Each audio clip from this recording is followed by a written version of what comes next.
PG welcome see you in PG point. So आज हम लोग बात करने जा रहे हैं बीएड 2022 में। अगर आप एडमिशन लेने जा रहे हैं तो कुछ बातों का बेटा ध्यान रखिएगा, उसके बाद ही में एडमिशन लीजिएगा, क्योंकि कुछ बच्चे पहले एडमिशन ले लेंगे और फिर पछताएंगे, है ना। तो वो चीज़ें आपके साथ ना हो, दैट्स वाई हम ये वीडियो बनाने जा रहे हैं, ठीक है। और सुनिए एक बात और, बीएड की अगर आपको पढ़ाई करनी है इंट्रेंस की, तो वो भी मैं आपको बताऊंगी कैसे करनी है आगे। और सेकेंडरी की आपको बीएड जब आपका फर्स्ट सेमेस्टर हो रहा होगा तो इसी चैनल पर न्यू सिलेबस के अकॉर्डिंग सारी क्लासेस चलाई जा चुकी है। अगर आप चाहते हैं कि एक बार देख लें तो आप एक बार जरा चैनल पर विजिट कर लीजिएगा, प्लेलिस्ट वगैरह है ना, तो आपको समझ में आ जाएगा कि ये पूरा डेडिकेटेड चैनल है आपके बीएड के लिए। फटाफट से सब्सक्राइब करिए।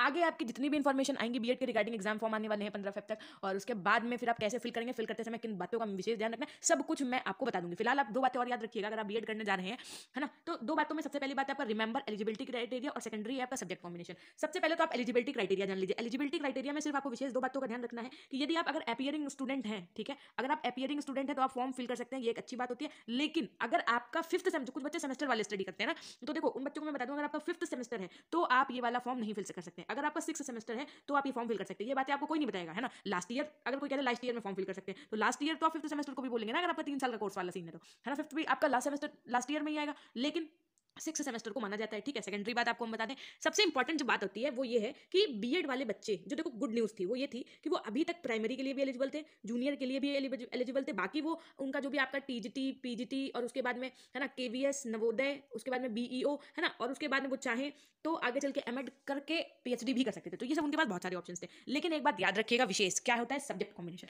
सब्जेक्ट कॉम्बिनेशन बेटा देखिए, जो जूनियर और प्राइमरी की वैकेंसी होती है वहां तो कुछ नहीं रोल प्ले करता है, लेकिन जैसे क्या होता है, कुछ बच्चे क्या करते हैं, इंटर में मान लीजिए उनके पास बायोलॉजी थी, सुनो, साइंस साइड थे, है ना, उसके बाद में पहुंचे जब ग्रेजुएशन में, तो उन्होंने कर लिया बीकॉम, अब वो कर रहे हैं बीएड। तो जब आप आगे चल के टीचर बनने जाएंगे तो आपके सामने बहुत सी दिक्कतों का सामना करना पड़ेगा। क्यों? क्योंकि इसका होता है सब्जेक्ट कॉम्बिनेशन। सब्जेक्ट कॉम्बिनेशन का मतलब ये होता है आपने इंटर जिन सब्जेक्ट्स के किया है उसी से रिगार्डिंग सब्जेक्ट्स आपके अगर ग्रेजुएशन में है तभी आप एलिजिबल हो पाते हैं। ये बात आपको अभी नहीं समझ में आएगी, जब आपका बीएड कंप्लीट हो जाएगा, आप टेट पास आउट हो जाओगे, सीटेट पास आउट हो जाओगे, उसके बाद में जब वैकेंसी आएंगी ना, कि आप साइंस, पता चले साइंस टीचर की वैकेंसी निकली, अब आप सोच रहे हो कि हम तो भैया बायो टीचर बनेंगे, लेकिन आपने ग्रेजुएशन में कर रखा था क्या बीकॉम, तो आपको वहां पे दिक्कतों का सामना, इवन आप एलिजिबल नहीं माने जाएंगे, ठीक है। मतलब अगर आपने इंटर में साइंस ली थी, ग्रेजुएशन में साइंस ली थी, तभी आप बायो लिए थे जब इंटर में, तो ही आप बायो के टीचर बन सकते हैं। आई बात समझ में? जैसे मैथ्स का कॉम्बिनेशन देख लो, यदि आपने इंटर में मैथ्स लिया था, ग्रेजुएशन में आपने बीएससी कर रखा है, तो ही आप एलिजिबल माने जाएंगे। अब बात आती है कुछ बच्चों की जिन्होंने जो प्रोफेशनल कोर्सेज की तरफ जाते हैं ना, बीसीए और बीटेक वालों, बेटा आप लोग भी सोच समझ के जो है करना बीएड। क्यों? आपका भी सब्जेक्ट कॉम्बिनेशन में बहुत सारे इशू होते हैं, क्योंकि देखिए उत्तर प्रदेश में कंप्यूटर विषय नहीं है फिलहाल। तो आप देखिए प्राइमरी टीचर है ना, और सेकेंडरी टीचर, जो प्राइमरी और जूनियर टीचर है उनमें कंप्यूटर टीचर नहीं होता। तो आप अगर बीएड करने जा रहे हैं और आप सोचिए कि मैं कंप्यूटर टीचर बनूंगा, तो भी एक बार सोच लीजिएगा, है ना। तो देखो कुछ बच्चे जैसे वो जो प्रोफेशनल कोर्स वाले हैं उनके लिए हम एक बात विशेष बता दें कि बेटा अगर आप चाहो तो डीएलएड कर लो। क्यों? क्योंकि आप लोगों के प्रोफेशनल कोर्सेज में मार्क्स मिलते हैं ज्यादा। तो जब परसेंटेज, देखो क्या होता है, जब सुपर टेट की वैकेंसी आती है तो उसमें आपके परसेंटेज जोड़े जाते हैं, काहे काहे के, हाई स्कूल के, इंटर के, ग्रेजुएशन के, और उसके बाद में जो आपने बीएड या डीएलएड कर रखा होता है। तो बीएड के भी परसेंटेज जुड़ते हैं, डीएलएड के भी जुड़ते हैं, लेकिन डीएलएड वालों के जो परसेंटेज होते हैं वो ज्यादा जुड़ जाते हैं। क्यों? क्योंकि उनके मार्क्स ज्यादा अच्छे बनते हैं, है ना। तो अगर पढ़ने वाला बच्चा है तो उसको डाइट भी मिल जाती है, ठीक। तो जब मार्क्स अच्छे होंगे तो आपकी सुपर टेट में मेरिट अच्छी बनेगी, तो आपका सिलेक्शन जल्दी होने के चांसेस होते हैं। तो कुछ भी करिएगा, देखिए सब्जेक्ट कॉम्बिनेशन के रिगार्डिंग वीडियोस मेरे इसी चैनल पर पड़े हुए हैं, आप देख सकते हैं। How to be a teacher नाम से एक प्लेलिस्ट है, यूपी बीएड एंट्रेंस की मोस्ट इंपॉर्टेंट बुक, जो कि आपकी चक्षु पब्लिकेशन की है। तो इस बुक के अंतर्गत का क्या फॉर्मेट रहने वाला है ये हम आपको एक एक करके समझाने वाले हैं। तो देखिए सबसे पहले हम आपको ले आए हैं इंडेक्स में यदि बात करेंगे तो आप देख पा रहे हैं ये आपके प्रीवियस 5 इयर्स के सॉल्व पेपर्स होंगे यहाँ पे। और सॉल्व ऐसा नहीं आपको क्वेश्चन का एक फर्स्ट का आंसर एबीसीडी में मिल जाए, उसका आपको डिटेल्ड आंसर मिलेगा, कैसे मिलेगा ये हम आपको समझा रहे होंगे आगे, तो अंत तक वीडियो के बने रहिए। जैसे सेक्शन में आपका सामान्य ज्ञान पूछा जाना है तो इंडियन हिस्ट्री होगी, ज्योग्राफी होगी, इसका पूरा आपको कंटेंट इस बुक में अवेलेबल होगा। सेम ऐसे ही आपका ज्योग्राफी, इकोनॉमिक्स, पॉलिटी, उसके बाद में सेक्शन बी में यदि जब आप देखेंगे तो आपको पूरे हिंदी के टॉपिक्स का सब कुछ मिलेगा। देन आफ्टर सेक्शन सी में आपको इंग्लिश, सेक्शन डी में आपको रीजनिंग और मैथ्स के टॉपिक्स के पहले तो आपको पूरा डिटेल्ड सेशन मिलेगा, उसके बाद में आपको उससे जुड़े हुए कुछ क्वेश्चन आंसर्स भी मिलेंगे जिनको आप सॉल्व करके अपनी प्रैक्टिस कर सकते हैं। सेक्शन सी में आपको कला वर्ग से जुड़ी हुई कुछ बातों का अध्ययन करवाया जाएगा, history of India, geography, political science, economics, psychology, sociology और फिलॉसफी से जुड़ी हुई बातें। अब ये जैसे कि मान लीजिए आपका सेक्शन ए में जो आपका सामान्य ज्ञान है, तो उसमें इंडियन हिस्ट्री कैसे पूछा जाएगा, तो हम आपको एक दिखा दे रहे हैं अध्याय, और उसके बाद में जो बाकी के अध्याय हैं वो सब आपको वैसे ही देखने को मिलेंगे। तो ये ले चलते हैं आपको इंडियन हिस्ट्री की तरफ।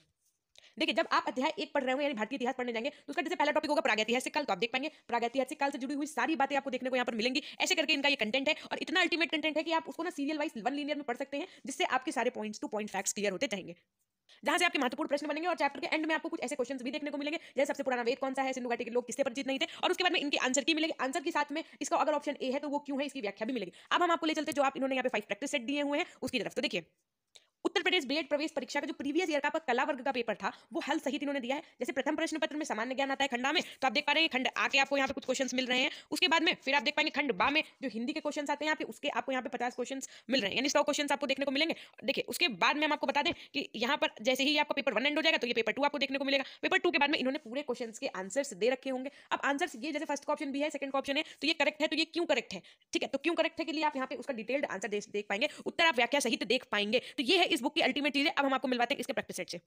देखिए ये तो मैंने आपको पूरा डिस्क्राइब कर दिया कला वर्ग की बुक के बारे में, है ना। और इसका आपका एक प्रैक्टिस सेट भी आता है। जी हाँ, प्रैक्टिस सेट। देखो पढ़ाई करने के लिए आप बुक परचेस करिए, प्रैक्टिस सेट के लिए आप प्रैक्टिस के लिए ये परचेस कर सकते हैं, जिसमें आपको देखिए क्या इसमें मेन चीज है, तो 3900 प्लस बहुविकल्पीय प्रश्न उत्तर देखने को मिलेंगे, वो भी व्याख्या सहित यानी डिटेल्ड डिस्कशन के साथ में। 5 सॉल्व पेपर मिलेंगे, वो भी आपको व्याख्या सहित मिलेंगे। साथ में 15 प्रैक्टिस सेट्स। प्रैक्टिस सेट्स का मतलब जैसे आपका क्वेश्चन पेपर आता है ना, सेम वैसे आपको 15 प्रैक्टिस सेट्स मिलेंगे, जिससे आपकी जांच पाएंगे कि आपकी तैयारी कितनी बेहतर है। और तैयारी करने के लिए आप ये गाइड बुक ले सकते हैं, जिसका अभी हमने आपको पूरा डिटेल बताया। आगे अब बात करते हैं नेक्स्ट पॉइंट की है इसी चैनल पर, वहां पर आप सब कुछ देख सकते हैं, ठीक है। अब आपकी बात क्या होगी कि आपको एलिजिबिलिटी क्राइटेरिया याद रखना है, क्या आपके ग्रेजुएशन में कितने परसेंटेज मार्क्स होने चाहिए, ये सब चीजें। उसके बाद में आप, अब ये मैं तो बता नहीं सकती हूँ, मैं तो यहाँ बैठी हूँ, आपने अपना इंटर किस चीज से किया, ग्रेजुएशन किस चीज से किया है, और हाई स्कूल में आपके क्या सब्जेक्ट्स थे, है ना। तो इन तीनों के बेसिस पर ही ये फैसला लीजिएगा कि हम बीएड करें या डीएलएड करें, ठीक है। बीएड में आपके पास, अब आपके पास कुछ ऑप्शंस ये भी हैं कि आप ना बीएड का जब एंट्रेंस फॉर्म फिल कर रहे होंगे, है ना, तो आप डीएलएड का भी फिल कर सकते हैं साथ में। और उसके बाद में देख लीजिए अगर आपको पता चले डीएलएड में डाइट मिल रही है, तो अगर आपके पास फीस से रिलेटेड कुछ इशू है तो आप डाइट से भी कर सकते हैं उसमें, है ना। और बीएड एंट्रेंस के लिए सरकारी सीट कैसे लेनी, क्या होना, पिछली बार की कैसे मार्क्स गए थे, क्या हुआ था, तो वो हम आपको बता देंगे। कुल मिला के बीएड एंट्रेंस 2022 का यदि आप फॉर्म फिल करने जा रहे हैं तो आपको विशेष 2 बातों का ध्यान रखना है। पहला तो मैम एलिजिबिलिटी क्राइटेरिया, और दूसरा बेटा सब्जेक्ट कॉम्बिनेशन का विशेष ध्यान रखना, है ना। कहते नहीं कि फिर बाद में जब आप 51-55 हजार रुपए फीस दे देते हो तो फिर बाद में वही बात होती है कि अब पछतावे होएगा जब चिड़िया चुग गए खेत वाली, है ना। और बाकी खुशखबरी तो है ही बीएड 2022 वालों के लिए, अगर आपका पोस्ट ग्रेजुएशन हो गया तो आपके लिए बीएड 1 ईयर का होने जा रहा है। ऑफिशियल भी बहुत जल्दी जारी हो जाएगा, इसीलिए वो एग्जाम फॉर्म थोड़ा सा देर हो रही है, डिले हो गया है यानी, वरना अब तक हर बार आ जाता था। तो बस वेट करिए और इस चैनल को सब्सक्राइब जरूर कर लीजिएगा, वीडियो को ज्यादा से ज्यादा शेयर करिएगा। चैनल पर हर एक चीज पढ़िए, बीएड से ही रिलेटेड ये चैनल है, इवन पूरा बीएड पे ही फोकस्ड बच्चे हैं मेरे पास। आप हमारे टेलीग्राम चैनल से जुड़ जाइए, जिसका लिंक आपको डिस्क्रिप्शन बॉक्स में मिल जाएगा, या पीजी पॉइंट सर्च कर सकते हैं, है ना। So very very all the best for your BEd session. अगर आप बीएड करने जा रहे हैं तो बहुत अच्छे से ध्यान से सब चीजें सोच समझ कर ये फैसला लीजिएगा, क्योंकि फीस कम नहीं होती, ठीक है। और अगर आपके कोई डाउट्स है तो आप कमेंट सेक्शन में लिख सकते हैं, या आपको नेक्स्ट वीडियो किस टॉपिक पर चाहिए आप ये बात अपने कमेंट सेक्शन में लिख सकते हैं। धन्यवाद, मिलते हैं हम आपसे नेक्स्ट वीडियो के माध्यम से। हमेशा खुश रहिए, मुस्कुराते रहिए, कभी अपने लिए तो कभी अपनों के लिए। Take care, bye bye.